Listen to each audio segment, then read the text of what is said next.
নমস্কার, আমি প্রতিমা kitchen with village food থেকে আপনাদের সবাইকে সুস্বাগতম। আমি আজ নিয়ে চলে আসলাম শোল মাছ দিয়ে আলু দিয়ে জিরে আদা গরম মশলা দিয়ে পাতলা ঝোল। গরমের সময় এই সব তরকারি আমাদের বাঙালরা আমরা খুব খেয়ে থাকি।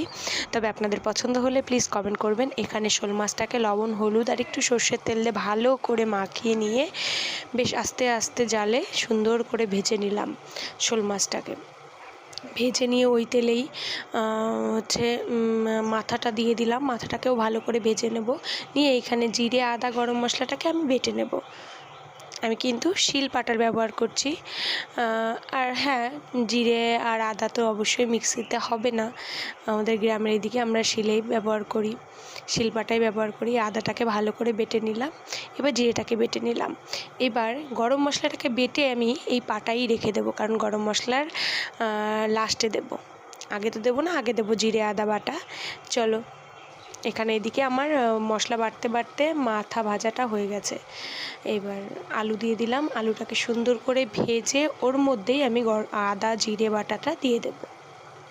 আলুটাকে কিন্তু আস্তে আস্তে গোল্ডেন করে ভাজবেন, খুব জোরে জাল দিয়ে পুড়িয়ে ফেলবেন না। দেখুন আমি ভেজেছি সুন্দর, এটা কিন্তু গলেও গেছে আর সুন্দর করে ভাজা হয়ে গেছে। এবার জিরে আদা বাটাটা দিয়ে দিলাম, দিয়ে এর মধ্যে দিয়ে দিলাম একটু চিনি, স্বাদ অনুযায়ী লবণ আর একটু হলুদ, এবার একটু লঙ্কার গুঁড়ো দিয়ে ভালো করে এটাকে কষিয়ে নিয়ে তারপর আমি জল দিয়ে দেবো পরিমাণ মতো।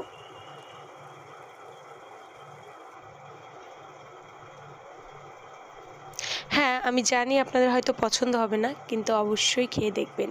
তারপর আমি দিয়ে দিচ্ছি কাঁচা লঙ্কা চেরা। আর এই যে কাঁচা লঙ্কার একটা যে ফ্লেভার, লাস্টে ঝোল ফুটে উঠলে ওর মধ্যে কাঁচা লঙ্কা দেওয়া, এটা আমি খুব পছন্দ করি, তাই দিই। অপশনাল, আপনারা দিতেও পারেন নাও পারেন। এবার আমি তরকারিটাকে নামিয়ে নিচ্ছি, কারণ সোমবার দেব। কারণ আমি এক সোমবারে রান্না করছি না, আপনারা দেখেই নিশ্চয়ই বুঝতে পারলেন, 2 সোমবারে রান্না করছি। এখানে দিয়ে দিলাম আমি তেজপাতা, শুকনো লঙ্কা, জিরে দিয়ে ভালো করে নাড়াচাড়া দিয়ে তরকারিটাকে আমি ঢেলে দিচ্ছি। এবার তরকারিটাকে ঢেলে দিয়ে একটু ঢাকা দেব, দিয়ে তরকারিটাকে ফুটতে দেব। দেখুন তরকারিটা ফুটে গেছে, জালটা কমিয়ে নিয়ে আমি গরম মশলাটাকে দিয়ে দিচ্ছি। দিয়ে আবার আমি একবার ঢাকা দিয়ে দেবো, গরম মশলার ফ্লেভারটা ঝোলের মধ্যে যেন ছড়িয়ে যায়। আর কে কে আমার মতো টেস্ট করতে পছন্দ করেন, আমি কিন্তু ভীষণ তরকারি টেস্ট করতে পছন্দ করি। দেখুন কালারটা এসছে খুব সুন্দর।